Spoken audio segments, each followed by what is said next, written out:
лесу остановил. Лисица видит сыр. Лисицу сыр пленил. Плутовка к дереву на цыпочках подходит, вертит хвостом, с вороной глаз не сводит и говорит так сладко, чуть дыша: голубушка, как хороша, ну что за шейка, что за глазки, рассказывать так право сказки. Какие перышки, какой носок, и верно, ангельский должно быть голосок. Спой, Светик, не стыдись, что ежели сестрица при красоте такой и петь ты мастерица. Ведь ты б была у нас царь-птица.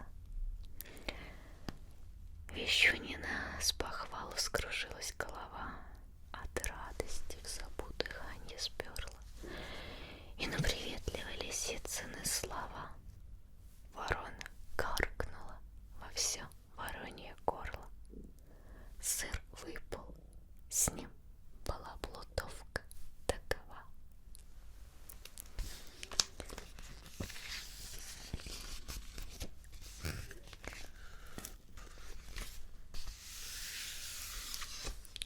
А следующая басня называется «Дуб и трость». С тростинкой дуб однажды в речь вошел: поистине роптать ты вправе на природу, сказал. Воробей тут тебе тяжел, чуть легкий ветерок подернет рябью воду. Ты зашатаешься, начнешь слабеть, и так нагнешься сиротливо, что жалко на тебя смотреть. Меж тем, как наравне с Кавказом горделиво не только солнце я препятствую лучам, но, посмеиваясь и вихрем, и грозом, стою и твердо, и прям, как будто погражден ненарушимым миром. Тебе все бурей, мне все кажется зефиром. Хотя б уж ты в окружности росла, густой тенистою ветвей моих покрыт, от непогод бы я, быть мог, тебе защиты, но вам в удел природа отвела брега бурливого элового владенья. Конечно, нет совсем у нас о вас роденья. Ты очень жалостлив, сказал трость в ответ. Однако не крушись, мне столько худа нет, не за себя я вихре опасаюсь, хоть я и гнусь, но не ломаюсь. Так бури мало мне вредят, едва ли не более тебе они грозят. То правда, что еще доселе их свирепость твою не одолела крепость, и от ударов их ты не склонял лица. Но подождем конца. Едва лишь эта трость сказала, вдруг мчится с северных сторон, и с градом, и с дождем шумящий Аквилон. Дуб держится, к земле тростиночка припала, бушует ветер, удвоил силы он, сревел и вырвал с корнем вон того, кто небесам головой своей касался и в области тенею пятой убирался.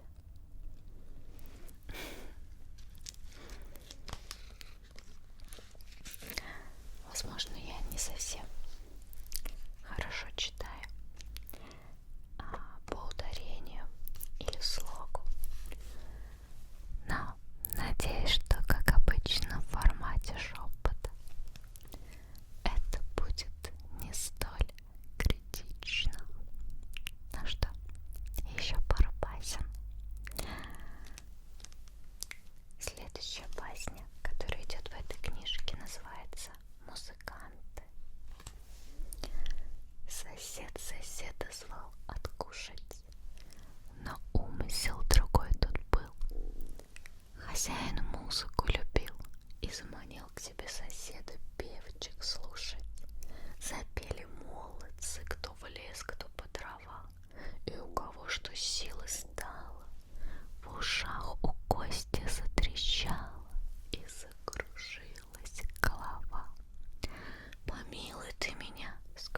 с удивлением.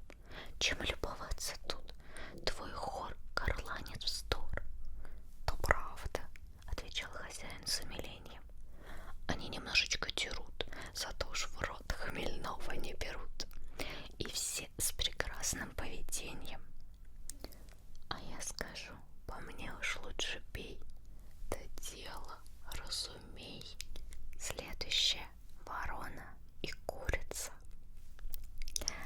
Когда смоленский князь, противодерзости искусством выражаясь, вандалам новым сеть поставил и на погибель им Москву оставил, тогда все жители, и малый, и большой, часа не тратя собрались, и вон из стен московских поднялись, как из улья пчелиный рой.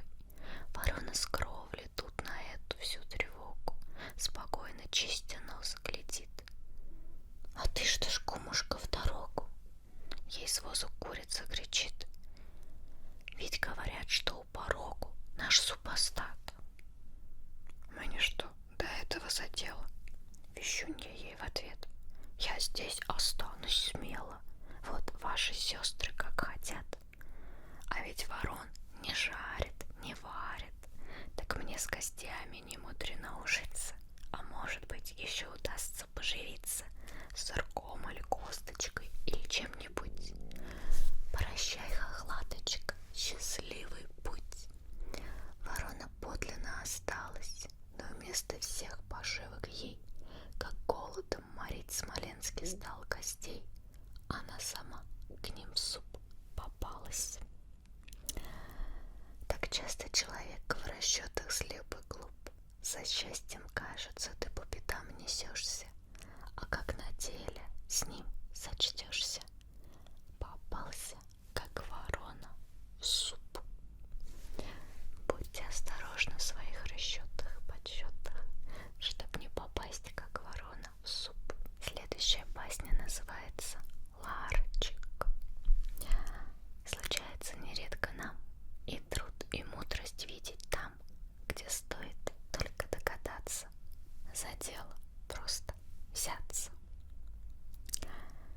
Кому-то принесли от мастера ларец, отделка чистый ларец, в глаза кидался, но всякий ларчиком прекрасным любовался. Вот входит в комнату механики мудрец, взглянув на ларчик, он сказал: ларец с секретом. Так он и без замка, а я берусь открыть. Да-да, уверен в этом. Не смейтесь так из-под тяжка. Я отыщу секрет и ларчик вам открою. В механике и я чего-нибудь достою. Вот за ларец и принялся он, вертит его со всех сторон и голову свою ломает, то гвоздик, то другой, то скобку пожимает. Тут, глядя на него, иной качает головой. Те шепчутся, а те смеются меж собой.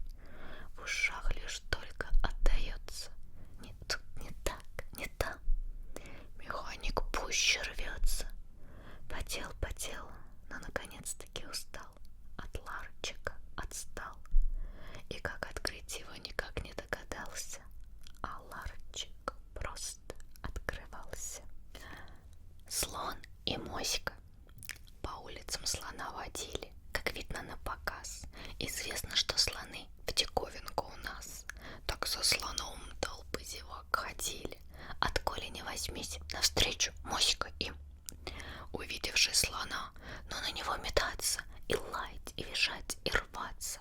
Ну так и лезет в драку с ним. Соседка, перестань срамиться, ей шапка говорит. Теперь слоном возиться. Смотри, ты уже хрипишь, а он себе идет вперед. И лаю твоего совсем не примечает. Эх, ей моська отвечает. Вот то-то мне и духу придает, что я совсем без драки могу попасть в большие забияки. Пускай же говорят собаки, а и моська знать она сильна, что лает на слона. Гуси. При длинной хворостиной мужик гусей гнал в город продавать. И правду истину сказать, не очень вежливо чистил свой курт гусиный. На барыши спешил к базарному он дню, где до прибыли коснется, не только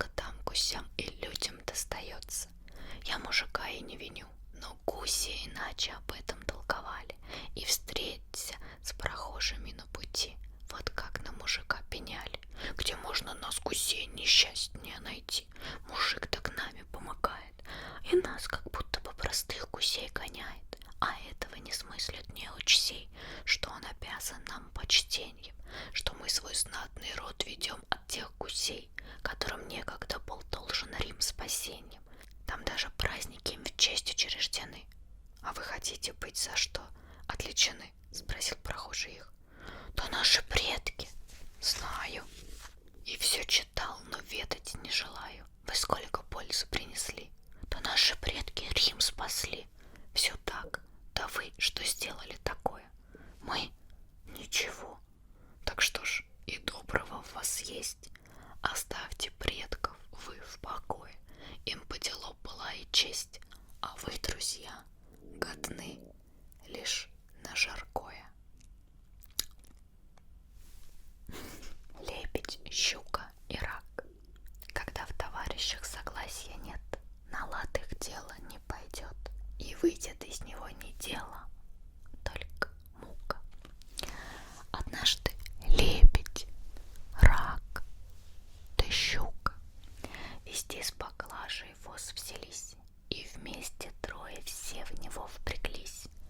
Из кожи влезут вон, а воз все-то нет ухода. Поклажа бы для них казалась и легка. Да лебедь рвется в облака, рак пятится назад, а щука тянет в воду. Кто виноват из них, кто прав, да судить не нам, да только воз и ныне там. Свинья под дубом. Свинья под дубом вековым наелась желуди до сыта до отвала, наевшись, выспалась под ним, потом глаза продравши стала и рылом подрывать у дуба корни стала. Ведь это дереву вредит, есть дубу ворон говорит. Коль корни обнажишь, она засохнуть может. Пусть сохнет, говорит свинья, ничуть меня то не тревожит. В нем проку мало вижу я, хоть век его не будь, ничуть не пожалею. Лишь были б желуди, ведь я от них жирею. Неблагодарная, примолвил дуб ей тут, когда бы вверх могла поднять ты рыло, тебе бы видно было, что эти желуди на мне растут. Лев и мышь. У льва просила мышь смиренно